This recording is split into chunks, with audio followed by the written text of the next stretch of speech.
A couple of words come to mind when I think of my patients that are boxers: gritty, tough, stubborn, and riddled with shoulder pain. Now, although cuts and bruises to the face and concussions are usually the injuries that get most of the attention in boxing, in my experience, boxers seem to have these lingering aches and pains in their shoulders that just seem to always be nagging them in some way. And it's really no surprise. In boxing, you have to stay tight, and your shoulders are often in an internally rotated and protracted position, so you aren't often taking the shoulder through its full breadth of available range. In today's video, you'll leave with some exercises to help you keep your shoulders healthy long term. The first exercise is the half-kneeling single arm overhead press. I feel like we as strength and conditioning coaches and physical therapists overcomplicate a lot of what we do. Now, with that being said, I do think that this exercise, being unilateral in nature, meaning that you're only using one side, provides some unique benefits. One of them being that there really isn't anywhere to hide. You can't drive from your legs, and you also don't get any help from the other shoulder. But the key with this exercise, and really all the other exercises going forward, is move through the full range of motion, letting the kettlebell or dumbbell touch the shoulder, and then pressing all the way overhead, reaching as high as the shoulder will let you reach.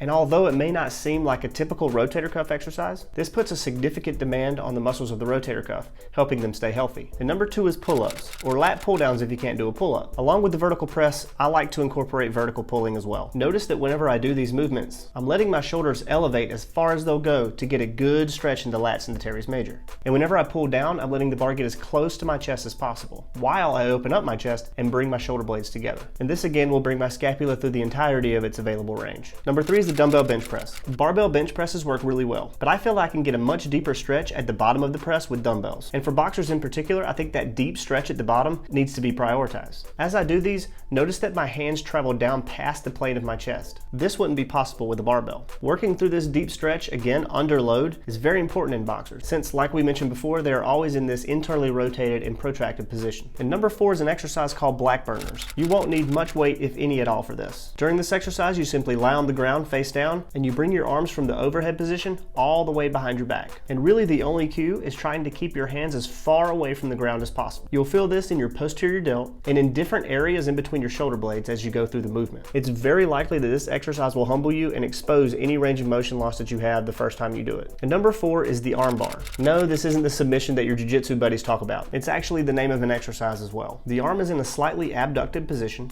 but the kettlebell or the dumbbell is challenging the stability of the shoulder girdle, the elbow, and the wrist by providing what's called an axial load, or a load where the force is directed down the axis of the arm. Now, as I externally and internally rotate my shoulder blade is also protracting and retracting. Also note that my wrist is still in a nice strong neutral position. And I like this exercise particularly as a precursor to the next exercise, which is the Turkish Good Up. And the reason I like this exercise so much is it gives a different stimulus to both shoulders at the same time, while moving through a broad range of motion in many different directions. The bottom arm is in the closed chain, meaning that the body is moving about the shoulder as it stabilizes on the ground. The arm holding the kettlebell is in the open chain, meaning that the arm is moving about the body. And if you're looking for just one exercise to add in a couple of times a week that'll give you the biggest bang for your buck, the Turkish Good Up is probably it. The final exercise is plyometric push-ups. Boxers constantly distribute all kinds of force through their upper bodies. The plyo push-up is a great exercise because it still challenges the shoulder in a way that's less demanding than punching other people or bags. But it also does a good job at maintaining your shoulder's ability to accept and distribute force if you're taking a deload week or you're taking some time off of training. I just gave you these as recommendations. Take the ones that you like, or take the ones that you feel like may help you most with your particular training. I've found that if I have boxers that have shoulder pain